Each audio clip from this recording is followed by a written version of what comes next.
So welcome back guys. இந்த இதில் நம்ம எதை பற்றி பார்க்க போகிறோம்னு பார்த்தீங்கன்னா ஒரு அல்ட்ராசோனிக் சென்சரை வச்சு ஒரு சின்ன ப்ராஜெக்ட் தான். ஸ்டார்ட் பண்ணலாமா? இப்போ வந்து இந்த ப்ராஜெக்ட் நான் என்னென்னத்துக்கு போகிறீங்க பார்த்தீங்கன்னா ஒரு ஆர்டினோ யூனோ, நீங்கள் வந்து ஆர்டினோ மெகா இல்லை எது வேணாலும் யூஸ் பண்ணலாம், பிரச்சனை கிடையாது.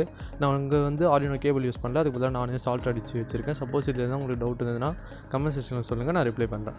நான் வந்து மோட்டரை வச்சு தான் நான் ப்ராஜெக்ட் பண்ண போகிறேன். அதாவது நம்ம பர்டிகுலர் டிஸ்டன்ஸுக்குள்ளே வந்ததுன்னா மோட்டர் ஆன் ஆகும். ஸோ தட் ஒரு ஃபேன் ரன் ஆகிற மாதிரி, ஓகேங்களா? இப்போ வந்து இது எப்படி ஒர்க் ஆகுதுன்னு சொல்கிறேன். இப்போ வந்து பார்த்திங்கன்னா நம்மளுக்கு காதுக்கே கேட்காத முடியாத அளவுக்கு அந்த சவுண்ட் வேவ்ஸ் வந்து ஒரு ஆப்ஜெக்ட் மேலே ஹிட் ஆகும். அது ஹிட் ஆகி திருப்பி ரிஃப்ளெக்ட் ஆகி ரிசீவர் எண்டில் வந்து ரிசீவ் ஆகும். அப்போ வந்து நம்ம அந்த டிஸ்டன்ஸை கேல்குலேட் பண்ணி அதை டிவைட் பை 2 போட்டால் நம்மளுக்கு ஆக்சுவல் டிஸ்டன்ஸ் கிடைக்கும் இல்லை, பார்த்தீங்களா? ஸோ அதுதான் வந்து இங்கே பிரின்சிபல். இந்த ப்ரோக்ராம் பற்றி நான் எக்ஸ்பிளைன் பண்ண போகிறதில்ல, ஜஸ்ட் பார்த்துங்க. ஏன்னா இந்த எக்ஸ்பிளைன் பண்ணால் கம்ப்ளீட் சி ப்ரோக்ராமே திருப்பி எக்ஸ்பிளைன் பண்ணிட்டு தான் இருக்கும். ஸோ உங்களுக்கு எந்த டவுட்டும் வராமல் இருக்க, ஜஸ்ட் பார்த்துங்க. ஸோ அந்த 19th லைனில் இருக்குது பார்த்தீங்களா, அந்த செகண்ட் ஒனில், அதுதான் ரொம்ப இம்பார்ட்டன்ட். ஸோ அதை மட்டும் கொஞ்சம் நல்லா பார்த்துங்க.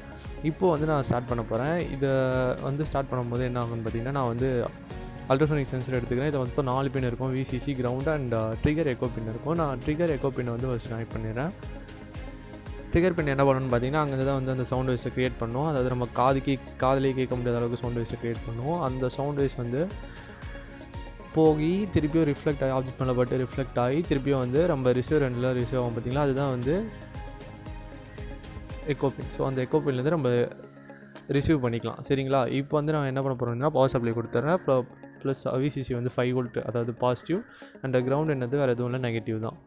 இப்போ வந்து நமக்கு மற்ற கனெக்ஷனும் ஆல்மோஸ்ட் முடிச்சிட்டோம். இப்போ வந்து நான் மோட்டர் கனெக்ட் பண்ணுறேன். நம்ம முன்னாடி சொன்னோம் இல்லைங்களா, மோட்டர் வந்து ரன் ஆகிற மாதிரி நான் இங்கே வைக்க போகிறேன்ட்டு. ஸோ மோட்டர் வந்து ரன் ஆகிற மாதிரி நான் வைக்கிறேன்.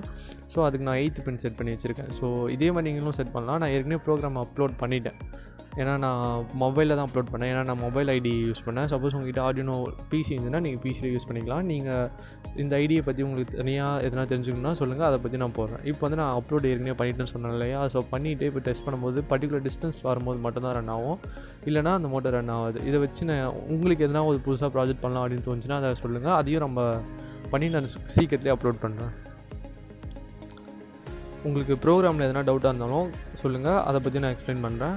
சி ப்ரோக்ராம் பற்றி கேட்டிங்கன்னா அது நிறைய ஃப்ரீ லெக்சர்ஸ் ஆன்லைனில் இருக்குது, அதை நீங்கள் ட்ரை பண்ணலாம்.